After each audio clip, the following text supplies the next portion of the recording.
Hey everybody, it's Ian the Off Kilter Crafter. I hope you're having a great day today. It's time to work on clue 4 of Tree of Life, the puzzle mystery quilt from Cotton Cuts.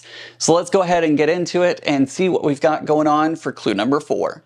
Okay everybody, we've got our clue number 4 that we're going to be putting together. It looks fairly simple, nothing too crazy. So let's go ahead and open up clue packet 4 and see what pieces we have included this time.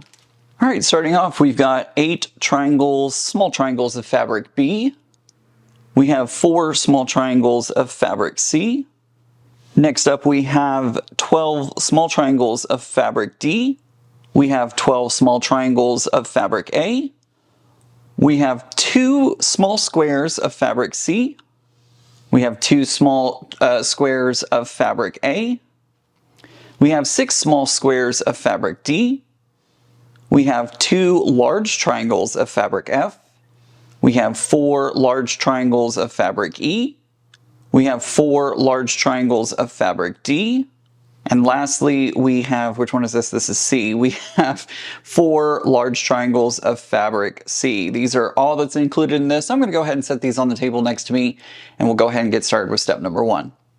All right, starting off with section 4A, step number 1 says we're going to sew a small D triangle to the top right of a large E triangle. We're going to press that, and then we're going to come back and add a second D triangle to the top left, and we're going to make 4 of these. So we're going to be making 4 flying geese that look like this. I'm going to go ahead and do that, and I'll come back when it's time to press it out. All right, I have gone ahead and sewn those together, and now I am pressing it outwards. There we go. I have 4 of those complete. Let's go ahead and move on to step number 2. All right, moving on to step 2, we're going to sew a small B triangle to the top right of a large C triangle. We're going to press that, and then we're going to add our second B triangle to the top left. We're going to make 4 of these. We're going to do the exact same thing that we just did. I'm going to go ahead and do that, and I'll come back when it's time to press it out. All right, I have sewn all those together, and I just finished pressing my last one out here. There we go. So we've completed step 2. Let's move on to step 3.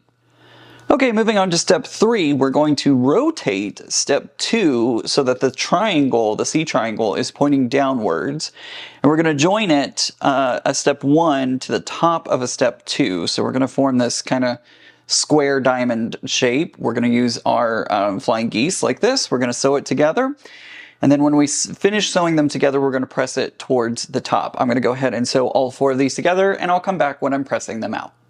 Okay, I've sewn all those together, and now I'm pressing towards our E and D triangles. Excuse me, flying geese is what I was thinking of, but there we go. That's what we have when we finish it. If I could stack a nice pile, I don't know, maybe. There we go. All right, so there we go. We finished step 3. Let's move on to step 4. All right, moving on to step 4, it says we're going to sew a small A triangle to the top right of a large D triangle. We're going to press that, and then we're going to add on our second A triangle onto the left, just like we've been doing. We're going to make 4 of those, and I'll come back when I'm pressing them out. All right, I have sewn all 4 of those together, and now I'm pressing out the last one here, just like that. There we go. So that is our step 4. Let's move on to step 5. All right, step 5 is going to be easy. All we're going to do is we're going to join a step 4 to the top of a step 3. We're going to make 4 of these in total. You're going to know that you've done it right when your, D fabric lines up in that chevron. I'm going to go ahead and sew all 4 of these together, and I'll come back when I'm pressing them out. Okay, as you can see, I have sewn all 4 of those together, and I'm pressing out the final one here. There we go. So that is now nice and pressed. All right, so there we go. These are what we're left with. We have completed our section 4A. Easy enough. That didn't take very long at all. Let's go ahead and move on to our next section, which is 4B. All right, moving on to section 4B, we're going to be working on step number 1, and it says we're going to sew a small D triangle to a small A triangle, and we're going to make 4 half square triangles just like that. I'm going to go ahead and do that, and I'll come back when I'm pressing them out. Okay, I've sewn all 4 of those together, and now I am pressing them out. We're going to be pressing towards our D fabric. So I'm going to make sure to press towards my green fabric in my colorway, just like that. These fabrics are great, but sometimes they're really hard to separate. It's hard to pull them apart sometimes. All right, so that's step number 1. Let's move on to step number 2. Okay, moving on to step 2, it says to join step 1 units to the left and the right of the D square, keeping the D triangles next to the D square as shown. So we're basically just going to make sure that our D square is matched up with our D triangles. I'm going to go ahead and sew these together. We're only making 2 since we only have 4 of these half square triangles. I'm going to go ahead and sew this up, and I'll come back when I'm pressing it out.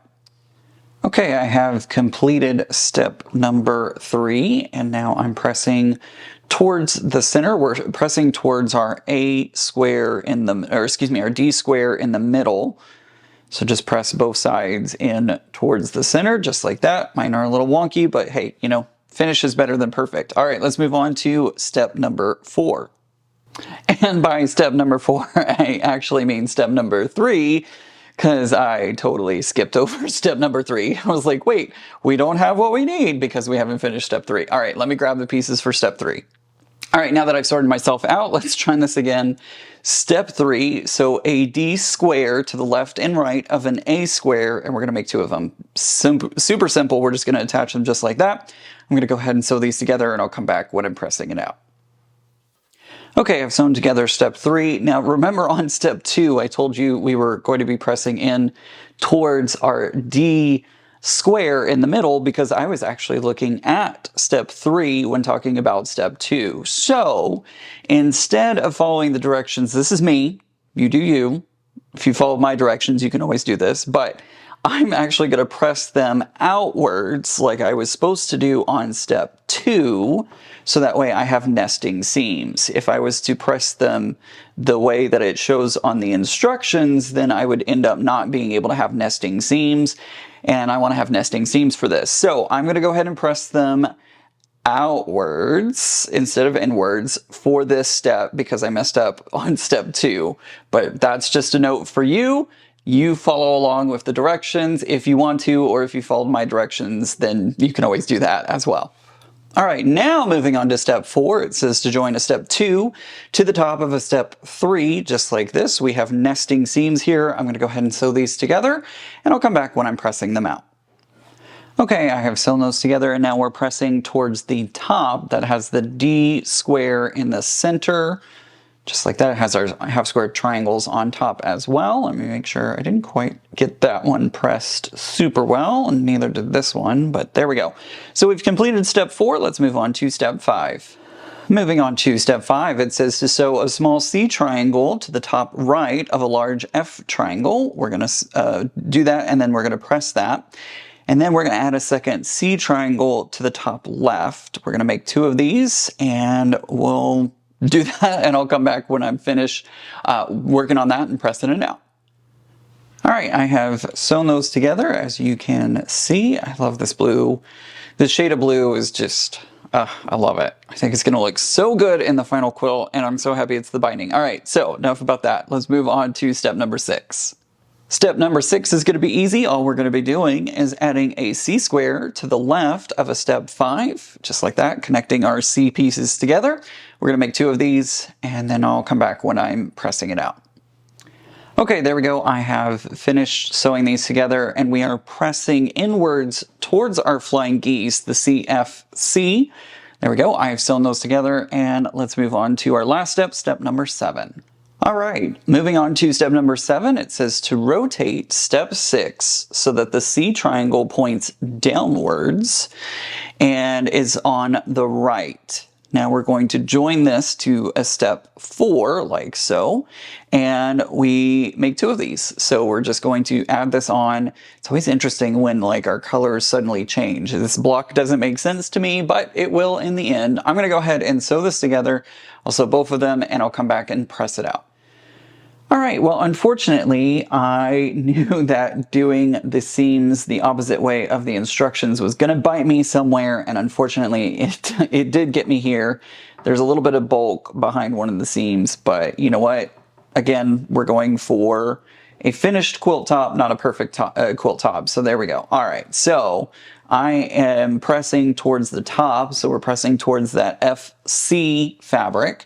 And there we go, we have 2. I should put them, ooh, what happens if I do this? Oh, now that's fun. Sorry, I'm having fun playing.